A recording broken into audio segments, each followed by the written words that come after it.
ሁለተኛ እንዲህ ስትል እንዳልሰማ። እንዴ ምን ነው ዛሬ ቀኑ 21 ነው እንዴ? አዎ ምን ነው ደነገጥሽ? ቆይ ምንም ትዝ የሚልሽ ነገር የለም? የለም። ምንድነው? ሄመን ፍቅረኛሽ ሚኮ ዛሬ ነው ከእስር ቤት የሚፈታው።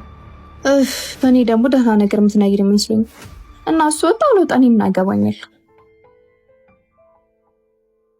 እንዴት ነኝ? ምንም እኮ ከእስር ቤት ወጣ ይመስል አምሮብኝ ተይኝ እኮ ብዬ ነው። አረ ጓደኛዬ ተቅረብ፣ እሷ እኮ ሌላ ህይወት ጀምራለች። ግድ የለም ጓደኛዬ፣ እሷ በእኔ የሚጨክን አንጀት የላትም። ትወደኛለች እኮ 4 ዓመት ሙሉ ለእሷ ብለህ ታስረህ አንድ ቀን መታ ያልጠየቀች ልጅ አሁንም ትወደኛለች ብሎ ማውራቱ ሞኝነት አይመስልም? አይመስለኝም። ሄመን የልጅነት ፍቅረኛዬ ናት። እስር ቤት መታ ያልጠየቀችኝም በናፍቆት እንዳልጎዳባት አስባ እንጂ የኔ ፍቅር ጨክና አይደለም። ይኸውልሽ ውባ፣ እርግጥ ነው ሚኮ ለኔ ብሎ ነው የታሰረው። ያ ማለት ግን እሱ ሲታሰር የኔ ፍላጎት አብሮ ይታሰራል ማለት አይደለም። ማለት አልገባኝም። ውባ፣ አንድ ነገርኩሽ ነገር አለ። ምንድነው?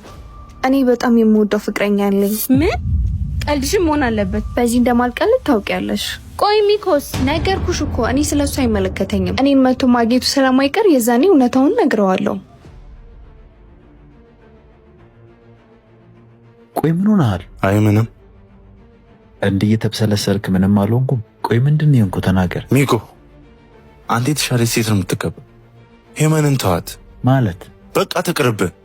ቆይ አልፈልግም ብትልስ? ሁለተኛ እንዲህ ስትል እንዳልሰማ።